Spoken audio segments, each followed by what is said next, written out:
Шатарсаа дэлтгэе. За өнөөдрийн арга хэмжээнд үндэсний аврах бригадын аврагчид за мөн одоо уулуурхан аврах ангийн аврагчид Эко алтан заамар энэ компани талбарт гарсан ослын голомтонд ажилласан нийт бие үйлдэл хүрэлцэн ирсэн байгаа.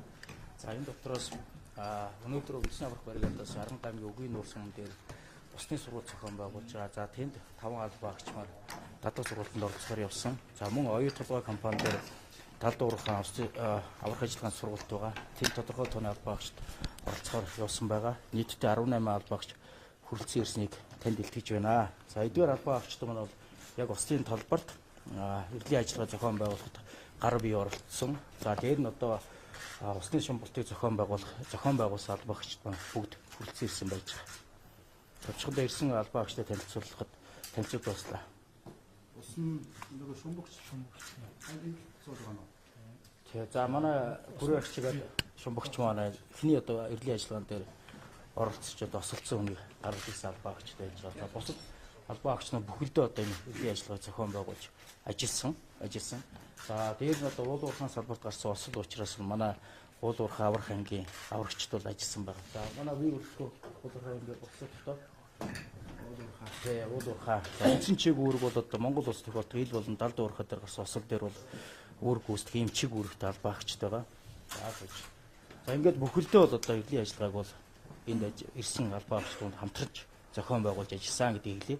Ажиллагаа бол 9 хоногийн хугацаатай болсон. Хамгийн төгсгөлийнхаа осолдогчийг бол бид өнгөрсөн Бямбагаргийн өвгөө 8 цаг 50 хэдэн минутанд бол олж ингээд үйл ажиллагаагаа амжилттай зохион байгуулсан. За мөн одоо Монгол улсын засгийн газар болон шадар сайтын өгсөн үүргийн дагуу аюулгүй байдлыг бол дээд зэрэг сахиж ослын голомтонд гүйцэтгэсэн албаагчд бол одоо үүргээ амжилттай биелүүлээд ямарваа нэгэн одоо эрсдэл одоо учрахгүйгээр бид нар ажиллаж ирсэн гэдгийг би танд илтгэе.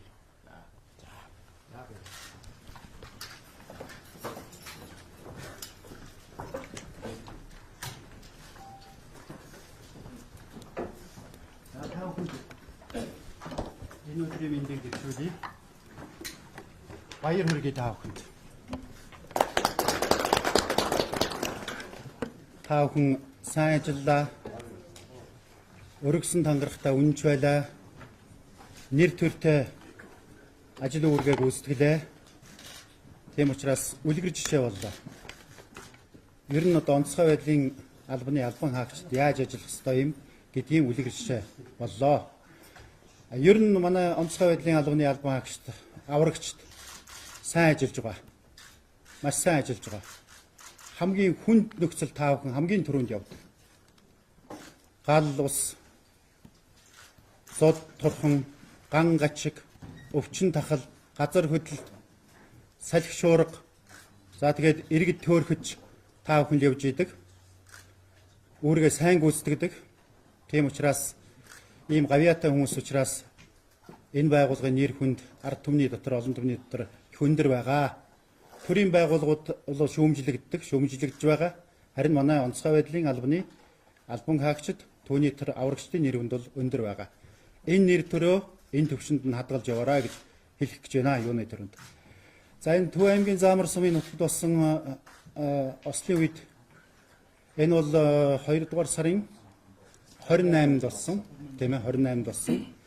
Үндсэндээ 9 10 хоног 10 дахь өдрийнхээ өглөө 9 дахь өдрийнхээ тийм ээ олон хоног ажилласан. Тэгтээ маш амаргүй нөхцөлд ажилласан.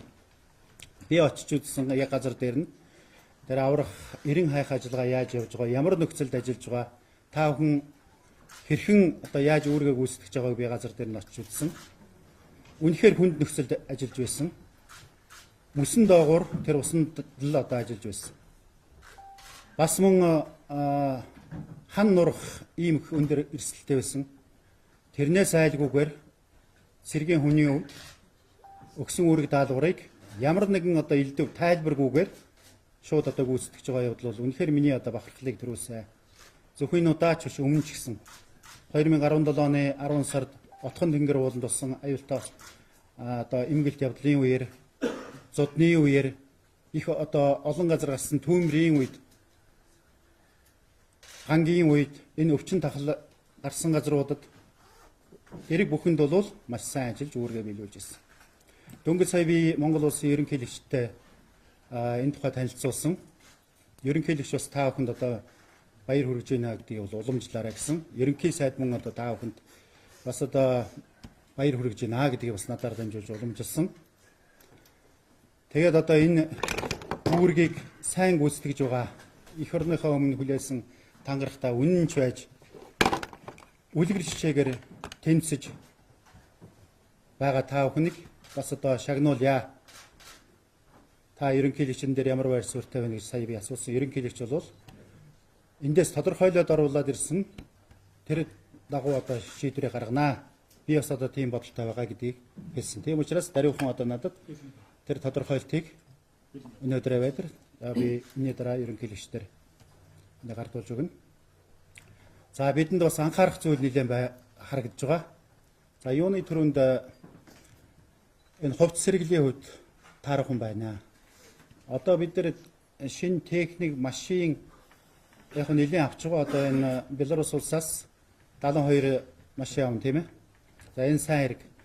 За энэ техник, машин техникээс илүү энэ аврагчдын яг одоо тэр ажиллах нөхцөл, багж техник, аврах хэрэгсэл энэ юмнуудыг хувцас сэргэлэл тийм ээ. Энийг одоо сайжруулах талаар, хангалтыг нэмэгдүүлэх талаар онцгой анхаарья. Шаардлагатай бол Монгол улсын засгийн газарт шийдвэрийн төслийг оруулаад ирээ. Яг төсөвд бол байгаа, гэхдээ бас нэмэлт тийм арга хэмжээ авах шаардлага байгаа бол Бадрал генерал тэрийг оруулаад ирээ. За шагналын асуудлыг бол ерөнхийлөгч сая ингээд санал нэг байна гэдгийг бол илэрхийлсэн. За бэлэн байдлыг бүрэн одоо хангах тал дээр тийм ээ хийж байгаа энэ ажлууд байна. Энийг одоо бас бүх талаар сургуульд энэ ойрын хугацаанд нийслэл дээр том сургуульд болох гэж байгаа тийм ээ. Тэгээ тэрний бэлтгэлийг одоо маш сайн хангаж хийх нь зүйтэй гэж бодож байна. Өнгөрсөн жилийн сүүлээр Төв аймагт болсон тэр сургуультан дээр би оролцсон, өөрөө бас тэрийг удирдсан. Тэн дээр бас л одоо бэлэн байдлыг бас бүрэн хангаж буй тийм сургуультуудыг хийх нь зүйтэй байна гэсэн тийм дүгнэлт бол над бас бодогдож ийсэн. За ингээд та бүхний цаашдын ажил өндөр амжилтыг хүсье. Сайн сайхныг өрөөе. Та бүхний одоо хийж байгаа зүйлийг Монголын төр мэдж байгаа учраас, байгуулсан гавьяаг үнэлж байгаа учраас цаашдаа ч гэсэн бүх талаар дэмжих болно гэдгийг төгсгөлд нь хэлье. Баярлалаа. Монгол Улсын шадар сайдын өгсөн үүргийн дагуу эко алтан заамар энэ уул уурхай Монгол Улс ерөнхийдөө тийм олон тохиолдог осол бол биш. Энэ ослын үед бол бас онцгой хөдөлгөөний асуудал хэлсэн байгууллага татвардан оролцож ерөн авар хэн чиглэл үйл ажиллагаа явуулж байгаа. Энэ бол шинэ одоо бас үйл ажиллагаа. Тэгээ хоёр удаагийн энэ үйл ажиллагаа бол бас хүнд байлаа. Энэ салбарт ажиллаж байгаа аврагч, ганц сөнөөгч, эхний нэгнэнд ажилладаг, ялангуяа ганшин голомтон дээр ажилладаг энэ хүмүүсийн хувьд бол Монгол Улсын төр бол шагналаа бол харамлдаггүй. Энийг бол бас байнга харж үздэг. Ер нь энэ онцгой хөдөлгөөний ажил үйлсэл ерөнхийдөө энэ аврагч, ганц сөнөөгчдийн лурган дээр явдаг. Ийм байгаамаа. Би Монгол Улсын шадар сайдын өгсөн үүргийн дагуу эко алтан замрын нос дээр ажилласан нийт 36 албаа авч яхаа шагналын тодорхойлтыг бас аль биесээр шадар сайдаас танилцуулж гадуулж өгье.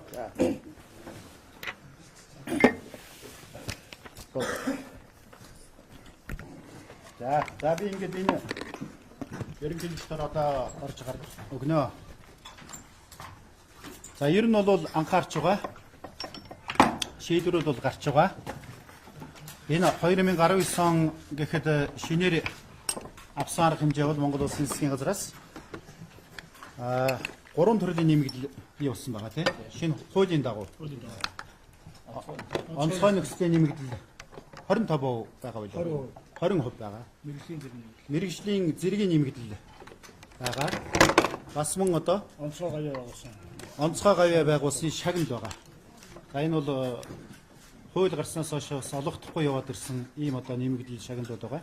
Энэ бол 2019 оны 1 сараас эхлээд ингээ хэрэгжээд явж байгаа. За нийгмийн баталгаатай холбоотой. За тэгээд хамгийн гол зүйл бол энэ аврагчдын хувьд цаашдаа энэ яг юугаар одоо энэ аваар осолтой тэмцэх юм бэ гэдэг талаар тэр гар яг ингээ бариад орох тэр зэвсэг хэрэглэл, аврах хэрэгсэл, хувц сунар энэ юмыг л хангалтыг сайжруулах явдал чухал байна л гэж үзэж байна. Энэ талдаа бол энэ 19 онд бас ер нь анхаарья одоо тийм ээ. Тий, энийг одоо энэ тал руугаа их анхаарахгүй. Сая би хөдөө явж үзлээ. 103 аймагт очлоо. Яг ингээ гал төмөр гарлаа гэхэд бол юутай одоо орох гэж байна гэдэг үзэхэд бол за яг хөө ингээд нэг модны үзүүрт дотор хаймар хадчихсан цохиур байна. За нэг тороосон шүүр байна. Бас өөрснөө хийсэн. За цөөхөн хэмжээний цөөхөн тооны үлээгч аппарат байна. Тэр бол нэг бас нэг 400 орчим мянган төгрөг. Гэхдээ сүүлийн үед бол айл өрх бас нэлээд авах сонирхолтой болсон гэж байна.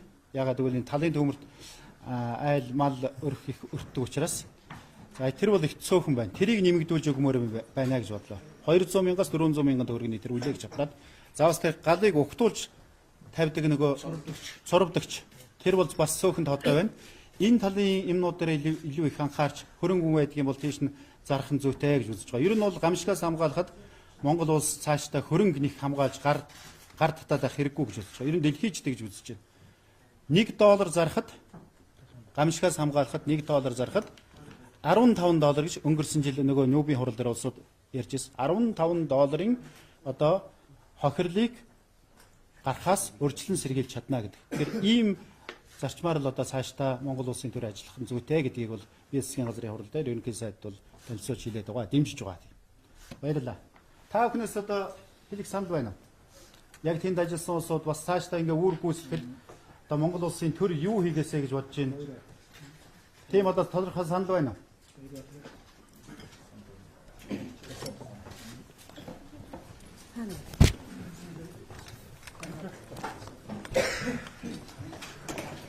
Ганцхан албанд үүрэг гүйцэтгэж байгаа аврагч нар одоо ингээд ямар нэгэн гамшиг өслийн дуудлаганд орчхоор тодорхой хэмжээгээр багц хэрэгсэл сайжирсан багц хэрэгслийн нөхөн ангалт дутмаг гэдэг учраас дараагийнхаа аврагч нар жишээ нь шумбал хийлээхэд араараасаа залгуулаад шумбал хийхэд ер нь нэг хувцсан дээр 2-3 аврагч нар ингээд лоочрлоо зогсчихдаг гарталтна.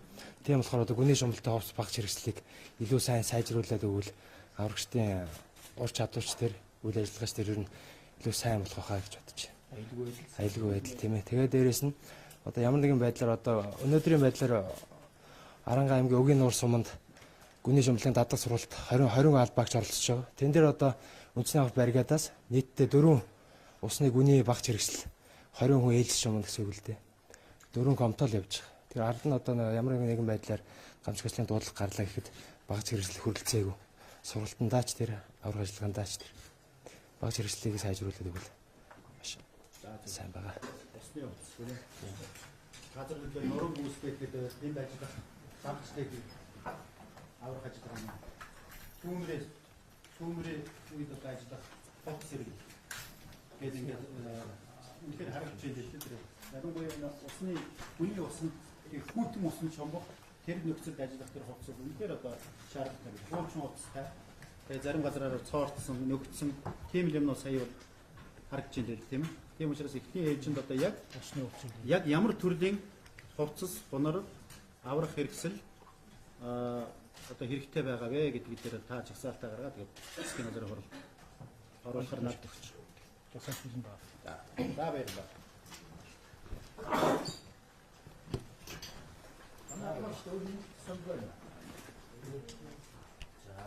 За ингээд би энэ хэвчээ бас нэг хэдэн минут бас ярьж байна. Сүүлч баярлалаа.